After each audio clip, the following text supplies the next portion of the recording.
हास्यताम्।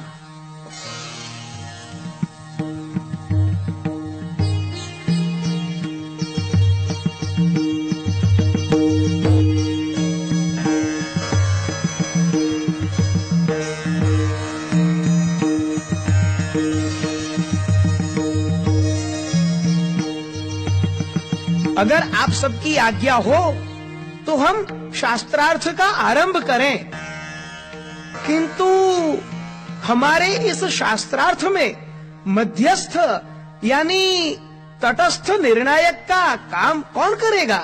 आपकी धर्मपत्नी उभय भारती जी यह कार्य करेंगी। माताजी, आपके ज्ञान के विषय में मैंने बहुत कुछ सुना है।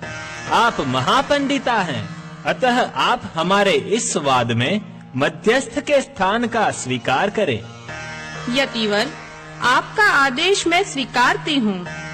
आप दोनों वादियों को मैं प्रतिदिन पुष्प की एक एक माला पहनाऊंगी। जिस दिन आप दोनों में से जिसके गले की माला पहले मुरझाकर सूख जाएगी, उसको अपनी पराजय स्वीकार करनी होगी, और जिसके गले की माला के पुष्प खिले रहेंगे, उसकी विजय होगी। यह निर्णय पद्धति आपको मान्य है? आपने जो कहा वह हमें मान्य है।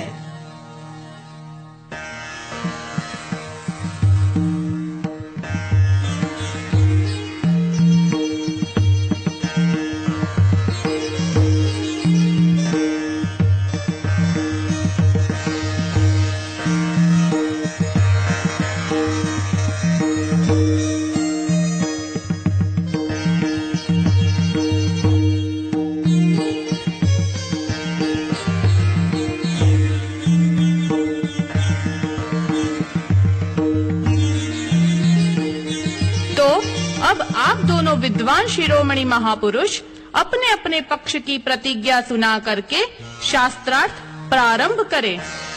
एक अद्वितीय ब्रह्म ही सत्य है, वह अनादि सिद्ध अज्ञान से आवृत है, अतः शुक्ति जैसे रजत के रूप में प्रतीत होती है, वैसे समस्त प्रपंच के रूप में ब्रह्म प्रतीत होता है।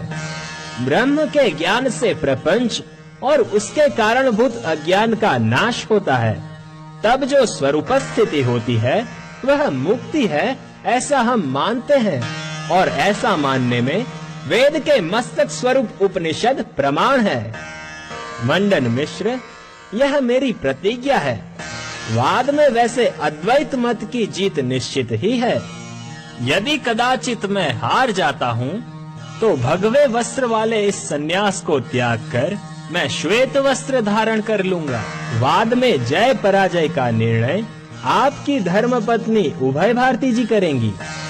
स्वामी, आपकी क्या प्रतिज्ञा है? वेद का कर्मकांड ही सत्य है, ज्ञान कांड अर्थवाद है। शब्द की शक्ति कार्यान्वित पदार्थों में ही रहती है। चैतन्य रूप परब्रह्म तो कार्य के साथ संबंध से रहित है, इसलिए परब्रह्म के विषय में शब्दात्मक उपनिषद प्रमाण नहीं, और वेदों का कर्म विभाग यज्ञादि कर्मों में प्रमाण है। ब्रह्म के होने में तो कोई प्रमाण ही नहीं, अतः कर्म से ही मुक्ति होती है। यह मेरी प्रतिज्ञा है। श्रुतियों के प्रामाण्य से मैं यह सिद्ध कर बताऊंगा। अगर हमारे इस वाद में मेरी पराजय होती है तो मैं श्वेत वस्त्रों वाला गृहस्थाश्रम छोड़कर भगवे वस्त्रों वाला सन्यास स्वीकार करूंगा। इस वाद में जय पराजय के निर्णय के लिए आपकी तरह मैं भी अपनी धर्मपत्नी का मध्यस्थ के रूप में स्वीकार करता हूँ। दोनों वादियों की प्रतिज्ञा यहाँ उपस्थित सभी श्रोताओं ने सुनी है। अब आप दोनों शास्त्रार्थ प्रारंभ करें। हे सन्यासी जी, जीव तथा ईश्वर की वास्तविक एकता का आप स्वीकार करते हैं, तो इसमें प्रमाण क्या है? छांदोग्य उपनिषद में 9 बार कहा है तत्वमसि श्वेत के, तो वही प्रमाण है।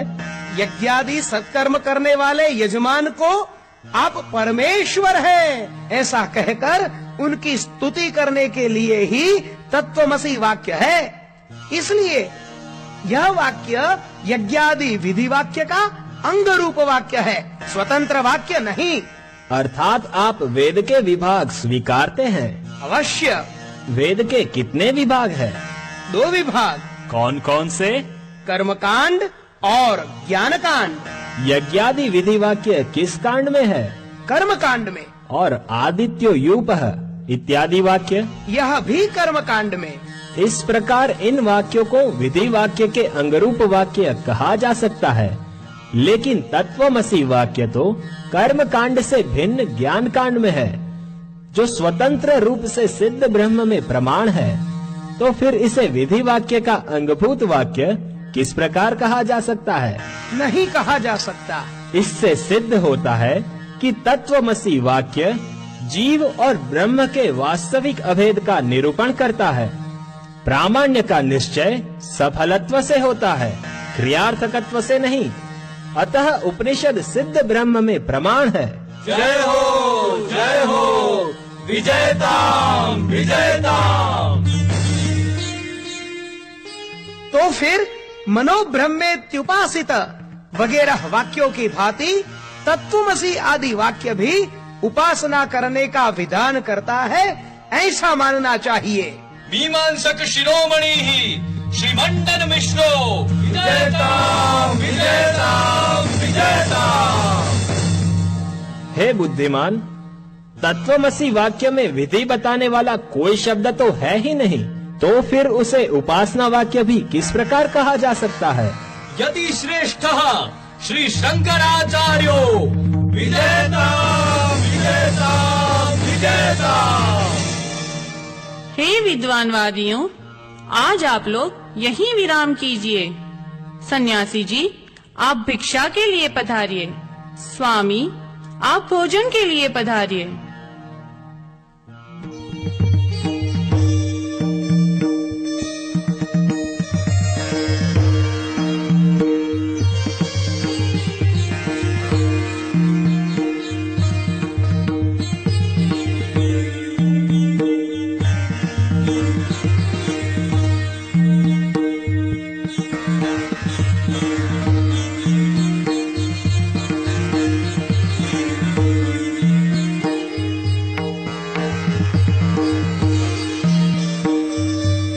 मंडन मिश्र जी, कल मैंने यह सिद्ध किया कि वेदांत का तत्वमसि वाक्य जीव और ब्रह्म की एकता सिद्ध करता है। इस विषय में आपका अब क्या कहना है? द्वा सुपर्णा सयुजा सखाया समानम वृक्षम परिशस्व जाते तयोरन्यः पिप्पलम स्वादवत्ति अनश्नन्न्योभिचाकशीति। यह श्रुति जीव को कर्म फलों का भोक्ता और ईश्वर को अभोक्ता कहती है। अतः जीव और ईश्वर भिन्न है, इसलिए अभेद बताने वाली श्रुति यहाँ बाधित होती है। निरक्षर मनुष्य भी जानता है कि जीव और ईश्वर भिन्न है, इसलिए इनमें भेद का कथन करने के लिए वेद की आवश्यकता नहीं। लेकिन श्रुति तो कहती है कि जीव भोक्ता है और ईश्वर अभोक्ता, तो फिर इन दोनों के बीच एकता किस प्रकार हो सकती है? जीव और ईश्वर में भेद औपाधिक है। औपाधिक ही सही, पर भेद तो है ही ना। देखिए, जपा कुसुम पुष्प की सन्निधि में स्फटिक लाल दिखता है, तब लाल स्फटिक और नीरंग शुद्ध स्फटिक, इन दोनों के बीच में भेद है कि नहीं है? स्फटिक कहाँ लाल हुआ है? दिखता तो है वह लाल, पर स्वरूप से तो वह शुद्ध ही है ना। इसी प्रकार देहादि उपाधि के कारण शुद्ध चैतन्य जीव और ईश्वर ऐसे भिन्न रूपों में दिखता है। वस्तुतः वे दोनों एक शुद्ध चैतन्य ही हैं। यति शिरोमणि वेदांत केसरी भगवद पाद श्री शंकराचार्यो विजयताम विजयताम विजयताम। कदाचित यह मंत्र जीव और ईश्वर की एकता बताता है, लेकिन ऋतम पिबन्तौ सुकृतस्य लोके गुहां प्रविष्टौ परमे परार्धे छाया तपौ ब्रह्मविदो वदन्ति पंचाग्नयो ये च त्रिनाचिकेताः। यह कठश्रुति तो जीव और ईश्वर को धूप और छांव की तरह अत्यंत भिन्न ही कहती है ना? नहीं, यह श्रुति लोक प्रसिद्ध भेद का अनुकथन करती है, जबकि अभेद श्रुति अपूर्व अर्थ का निरूपण करती है, इसलिए अभेद श्रुति बलवान है। हे योगीश्वर, भेद श्रुति को तो संसार प्रसिद्धि रूप दूसरे प्रमाणों का बल मिलता है, इसलिए यह अभेद श्रुति बाधित होती है। मीमांसक मूर्धन्यः पंडिताग्रणीः श्रीमंडल मिश्रो विजेता विजेता विजेता।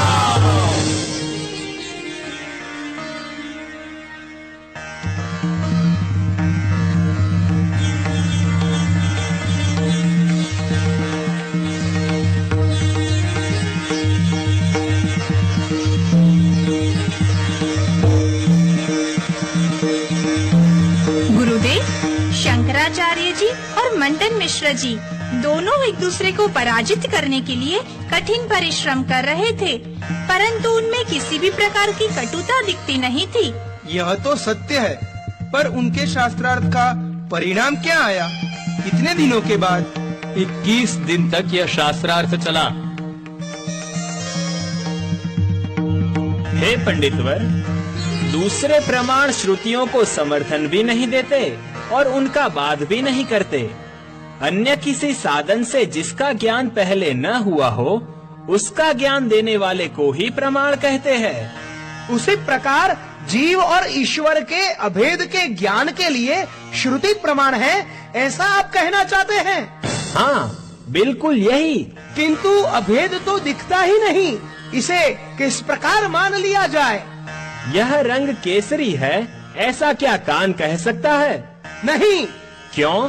क्योंकि आँख रंग के ज्ञान के लिए प्रमाण है, कान नहीं। आँख प्रमाण है तो क्या हो गया? हम मानते हैं अबाधितम अनधिगतम फलवत अर्थजनकम प्रमाणम, अर्थात जो अबाधित है, अनधिगत है और फलवत अर्थ पैदा करने वाला है, वह प्रमाण है। प्रमाण के विषय में यह समझ आप उपनिषद के प्रामाण्य पर लागू करें तो क्या होगा? जीव और ईश्वर का भेद तो संसार में प्रसिद्ध है, अतः भेद अनधिगत नहीं अपितु अभेद अनधिगत है। और तत्वमसि महावाक्य से जीव और ईश्वर का जो अभेद कहा है वह अबाधित भी रहेगा, तब तो उपनिषद सिद्ध ब्रह्म में प्रमाण सिद्ध हो जाएंगे। और ब्रह्म ज्ञान का कोई फल भी है? फल तो आनंद स्वरूप ईश्वर के साथ जीव की एकता सिद्ध होने से जीव स्वयं आनंद स्वरूप सिद्ध हो जाएगा और यह फल भी मिलेगा। तो क्या होगा? आनंद प्राप्त करने के लिए स्वर्ग जाना पड़ेगा? नहीं। तो स्वर्ग के लिए यज्ञ यागादि करने पड़ेंगे? नहीं। तो क्या करना पड़ेगा? कुछ भी नहीं, कुछ भी नहीं। जिस आनंद के लिए हमें यज्ञ यागादि करके स्वर्ग में जाना था, वह आनंद तो मैं ही हूँ। यह जानने के बाद तो कुछ करने के लिए रह ही नहीं गया। तब तो मैं मुक्त ही हूँ। तो अब पत्नी, पुत्र, धन संपत्ति, गृहस्थाश्रम आदि यज्ञ के साधनों की आवश्यकता है क्या? पर तो मुक्ति की प्राप्ति में वैदिक कर्मों का कोई स्थान ही नहीं। स्थान क्यों नहीं है?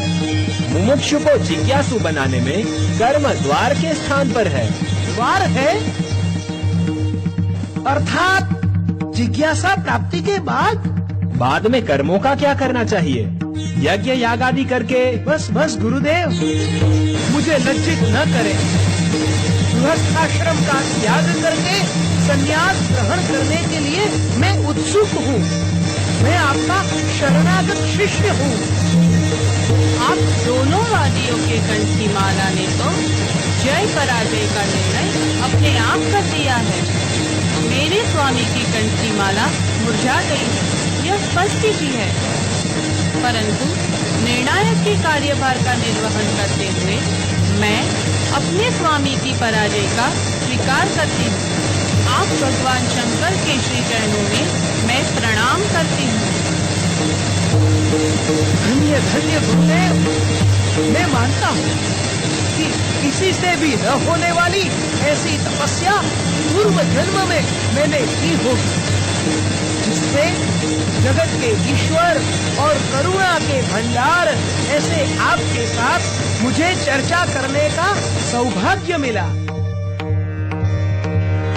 चिंता संतान शाखे पद सरसिजयोः वंदनं नंदनन्ते संकल्पः कल्पवल्ली मनसि गुणनुतेः वर्णनास्वर्णदीयम् स्वर्गो दृग्गोचरस्त्वत्पदभजनमतः संविचार्येदमार्याः मन्यन्ते स्वर्गमन्यं तृणवदति लघुं शङ्करार्यत्वदीयाः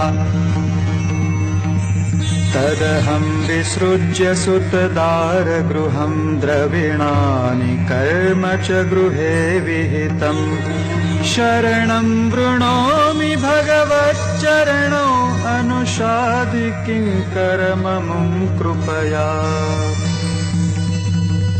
आचार्य वर्य, आपका ध्यान कल्प वृक्ष के समान है। आपके चरणारविंद में प्रणाम नंदन वन के समान है। आपकी आराधना करने की इच्छा कल्प वृक्ष की लता है। आपके गुणों की स्तुति का वर्णन स्वर्ग की गंगा के समान है।